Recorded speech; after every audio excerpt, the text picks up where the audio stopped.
Hello everyone, कैसे हो?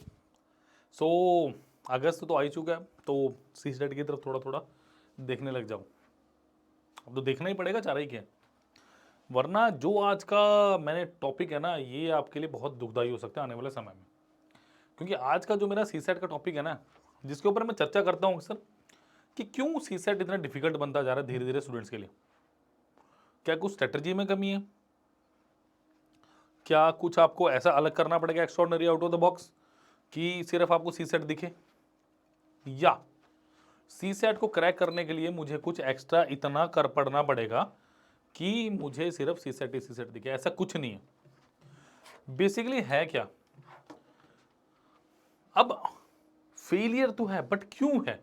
क्यों इतने सारे बच्चे जीएस में अच्छा होने के बावजूद सिर्फ और सिर्फ सी सेट की वजह से मेंस का पेपर नहीं दे पा रहे? क्योंकि जब जीएस पेपर 2 यानी आपका सी सेट नहीं होगा क्लियर, तो फिर आपको आगे जाने नहीं दिया जाएगा।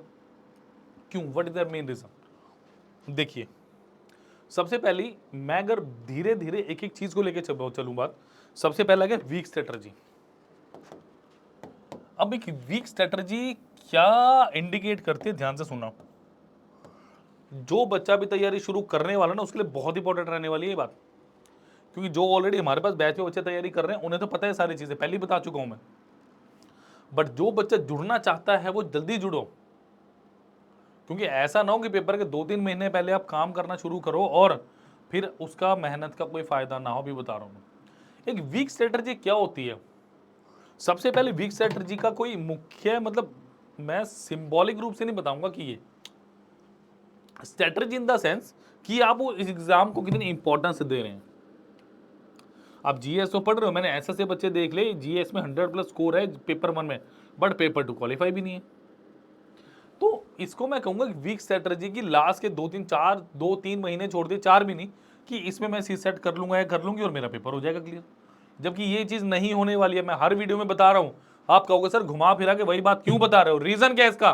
रीजन है बच्चों, इस बार धोखा मत खाना, क्योंकि 2023 में अभी आप इस पेपर में धोखा खा के हटे हो।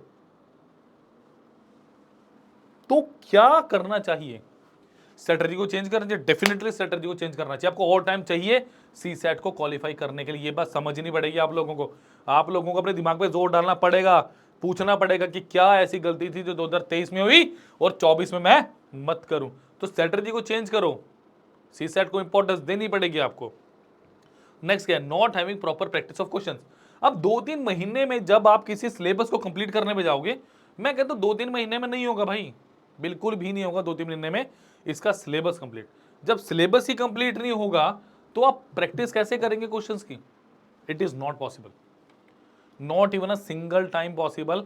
आप लोग नहीं कर पाओगे, जो सिलेबस है वही कंप्लीट नहीं होगा, तो नंबर ऑफ क्वेश्चंस की प्रैक्टिस कैसे करेंगे? समझ रहे हो मेरी बात? सो नंबर 2 जो आज की सीख है वो क्या है? टाइम पे सिलेबस खत्म करें और क्वेश्चन की प्रैक्टिस बहुत जरूरी है, बहुत जरूरी है क्वेश्चन की प्रैक्टिस। क्योंकि डिफरेंट डिफरेंट क्वेश्चन की प्रैक्टिस करके ही आपको कॉन्फिडेंस आएगा। क्योंकि पेपर में बैठने के लिए कॉन्फिडेंस बहुत जरूरी है। वो कहां से बूस्टअप होगा? जब आप अलग अलग तरह के क्वेश्चंस को करेंगे। ठीक है, चलिए नेक्स्ट क्या है? Non seriousness. अब सीरियस और नॉन सीरियस स्टूडेंट में क्या फर्क है? सीरियस स्टूडेंट वो है जो 2023 का पेपर देख के जिसको पता चल चुका है कि अब सी सेट उतना आसान नहीं है जितना पहले के टाइम में 2-4 साल पहले समझा जाता था। 2020 से जब से नंबर सिस्टम के क्वेश्चन ज्यादा आने लगे, रीजनिंग की वेटेज कम हुई, इंग्लिश थोड़ा सा ठीक हुआ, जब से संभल जाना चाहिए था। जो बच्चे संभले उन्होंने तो सी सेट इजिली क्वालिफाई किया, मार्क किए अपने क्वेश्चन और मेंस देखे लगे। बट जो नॉन सीरियस थे उन्होंने क्या किया? उन्होंने कहा चलो ये टॉपिक कर लिया, ये कर लिया, थोड़े से क्वेश्चन इससे आते हैं, हल्का फुल्का पढ़ लिया। मतलब उन्होंने क्या किया? उन्होंने सिर्फ ओवरव्यू लिया। उन्होंने क्या किया बेटा? सिर्फ ओवरव्यू लिया और उन्होंने कुछ नहीं किया। समझ आएगी बात? इस ओवरव्यू का मतलब क्या है? उन्होंने सिलेबस पूरा नहीं कवर किया। उन्होंने सिलेबस पूरा नहीं कवर किया, उन्होंने सिर्फ ऊपर ऊपर से 2-2 4-4 टाइपें देख ली और करना शुरू कर दिया। तो इससे पेपर क्लियर नहीं होगा, क्योंकि उन टाइपों को अच्छे से समझना भी पड़ेगा। एक बार आपने अगर कर लिया, उसको इंप्लीमेंट करके जब तक नहीं देखोगे, जब तक वो चीज़ समझ आपको बिल्कुल भी नहीं आएगी। ठीक है, नंबर 3 आपके पास ये था। नंबर 4 क्या है मेरे पास? Lack of awareness of change in trend. देखो, स्टूडेंट्स को लग रहा है कि 2023 में ना ऐसा पेपर आया कि हो गया काम, बट एक्चुअली में ये जो ट्रेंड है ना, ये 2019 और 20 से चेंज होना शुरू हो चुका था हल्के हल्के। ये तूफान के पहले की चेतावनी 2020 से दी जा रही थी कि तूफान आएगा आएगा आएगा आएगा आएगा, बट आप लोग समझ ही नहीं पाए। ये क्यों नहीं हुआ? बिकॉज आपने चेंज ऑफ ट्रेंड नहीं समझा, आपने प्रीवियस ईयर पेपरों को नहीं किया, आपने प्रीवियस ईयर जो पेपर थे उनको अच्छे से नहीं समझा। इस वजह से 2023 में बहुत सारे ऐसे बच्चे जो क्लियर कर सकते थे वो रह गए। क्या रीजन रहा? चेंज ऑफ ट्रेंड का बिल्कुल भी पता नहीं था, 1% अंदाजा नहीं था कि किस हिसाब से क्वेश्चन बन रहे हैं।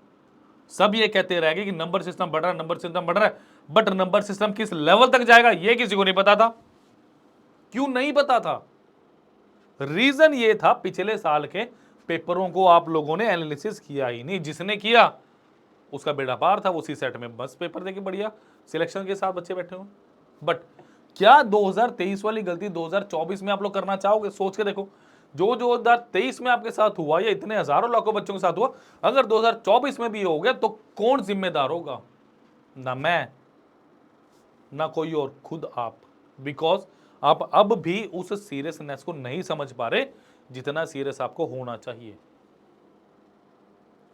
आप अभी भी उसकी इंपॉर्टेंस नहीं समझ पा रहे कि आपका 1 साल दांव पे लगा है। क्यों? थोड़ा सा एक्स्ट्रा पढ़ने की वजह से आप अपना 1 साल खराब करने में तुले हो। हाथ जोड़ता हूं बेटा, ऐसा मत करो। रीजन, 1 साल की कीमत तुम्हें आज नहीं पता चलेगी।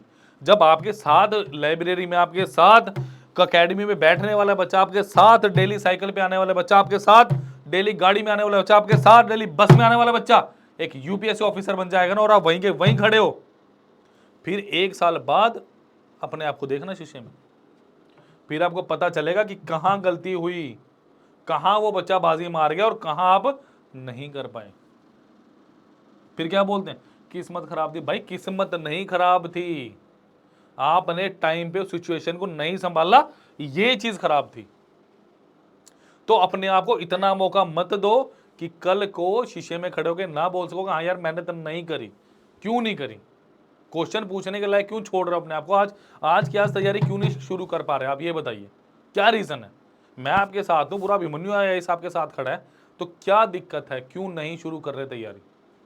पूछिए अपने आप से कि क्या हो गई तैयारी शुरू? क्या परसेंटेज हो गया? नंबर सिस्टम हो गया? परम्यूटेशन कॉम्बिनेशन कर लिया? प्रोबेबिलिटी कर ली तो कब कर ली, कैसे कर ली, कहां कर ली? प्रीवियस ईयर पेपर उठाओ, पता चल जाएगा कितनी करी है। क्लियर? तो यहां पे चेंज ऑफ ट्रेंड का बहुत बड़ा आपको पता होना चाहिए था। नेक्स्ट क्या? Ignoring previous year questions. जैसे कि मैंने पहले बताया, चेंज ऑफ ट्रेंड की बात हुई ना, उसका अगला ही टॉपिक क्या है? Ignoring previous year question. अगर आपको ट्रेंड का नहीं पता था ना, इसका मेजर रीजन क्या था? आपने इग्नोर किया प्रीवियस ईयर पेपर्स को, क्वेश्चंस को, कि नंबर सिस्टम अगर पूछ रहा है तो नंबर सिस्टम का मेजर पोर्शन कहां से पूछ रहा है। अगर उसने परम्यूटेशन एंड कॉम्बिनेशन की बात की तो परम्यूटेशन एंड कॉम्बिनेशन किस लेवल का पूछ रहा है। अगर उसने प्रोबेबिलिटी की बात की, अगर उसने आपकी परसेंटेज की बात की, सिंपल इंटरेस्ट, कंपाउंड इंटरेस्ट की बात की, तो किस लेवल तक पहुंचा है क्वेश्चन। ये आपको सिर्फ और सिर्फ यहां से पता चल सकता है प्रीवियस ईयर क्वेश्चन से, और आपको कोई कुछ नहीं बता सकता। आप 1000 क्वेश्चन कर लो, 2000, 10,000, 20,000 क्वेश्चन कर लो, बट जब तक आपने प्रीवियस ईयर क्वेश्चन नहीं किए ना, आपको कोई नहीं बचा सकता। क्योंकि एक्चुअली में आपके पास यही एक डाटा है कि यूपीएससी क्या पूछना चाह रही है। एक्चुअली मुझे नहीं पता आने वाले समय में यूपीएससी ने क्या पूछना है, क्या पता इससे आसान पेपर हो, क्या पता इससे हार्ड पेपर हो, बट आपको एक आइडिया तो मिलेगा ना। वो आइडिया कहां से मिलेगा बेटा मुझे? वो मिलेगा प्रीवियस ईयर क्वेश्चन से। दैट्स इट, इसके सिवा कुछ नहीं। क्लियर? नेक्स्ट देखिए, नेक्स्ट इग्नोरिंग मॉक टेस्ट। अब ये आप कहोगे सर अभी तो स्टार्ट भी नहीं किया तो मॉक टेस्ट कहां से? इसीलिए मॉक टेस्ट सबसे एंड में है। एक बात और बता दूं, अगर मॉक टेस्ट में सपोज करो आपके 100 नंबर बन रहे हैं ना, तो वहां पे 90 प्लस मार्क्स ही बनेंगे, 90 से थोड़ा ज़्यादा। हमेशा ऐसा ही होता है, बहुत कम रेयर चांसेस है किसी बच्चे के मॉक टेस्ट में अगर 200 में से 100 नंबर बन रहे हो उसके 100 प्लस आएंगे। मॉक टेस्ट में हमेशा जितने हैं मॉक टेस्ट से कम ही मार्क्स आते हैं, बिकॉज एग्जाम का प्रेशर होता है वहाँ पे। समझ आ गई बात? अब मॉक टेस्ट आपको क्या बताएगा? मॉक टेस्ट आपको ये बताएगा कि आपका लेवल कहाँ पहुँचा है, क्या आप सीसेट को मैच कर पा रहे हैं या आपको और अभी मेहनत करने की ज़रूरत है। ये सारी चीज़ें डे बाय डे इंप्रूव करनी पड़ेंगी। कौन कौन से फैक्टर्स हैं मेरे पास? देखो, सबसे पहले क्या फैक्टर्स हैं, की फैक्टर्स क्या हैं? आपको अपनी स्ट्रेटजी को स्ट्रॉन्ग करना है, नंबर 1। आपको नंबर ऑफ क्वेश्चंस की प्रैक्टिस करनी है। नंबर 3, आपको अपने लिए सीरियस होना है, अपने फ्यूचर के लिए सीरियस होना है, भारत के भविष्य के लिए सीरियस होना है। बिकॉज आप जैसा स्टूडेंट, ईमानदार स्टूडेंट जाएगा जब भी तो देश आगे बढ़ेगा बेटा। तो ईमानदारी से काम करो, अपने साथ ईमानदार रहोगे, जब भी इस ईमानदारी को हम आगे लेके जा पाएंगे। समझ आ गई बात? नेक्स्ट क्या है? Lack of awareness of change in trend. Next क्या है? Ignoring previous year questions. आपको ये भी नहीं करना है, ये भी कर रहे हैं, आपको सब करना है। Ignoring mock test, mock test भी आपको टाइमली देने हैं। क्लियर? सो ये सारी चीजें हैं जो आपको डे बाय डे इंप्रूव करनी है। क्लियर है ये बात? तो अगर वीडियो पसंद आई हो तो प्लीज इसको लाइक करें, शेयर करें, चैनल को सब्सक्राइब करना प्लीज मत भूलिए, और जुड़िए अभिमन्यु आईएएस के साथ, बेस्ट टीम फॉर सीसेट, ताकि आप कहीं पे भी चूके ना इस बार। जो 2023 में हुआ, किसी एक भी बच्चे के साथ वादा करता हूं होने नहीं दूंगा, अगर आप मेरे साथ जुड़ेंगे तो। क्लियर है? Please like, share and subscribe. Thank you.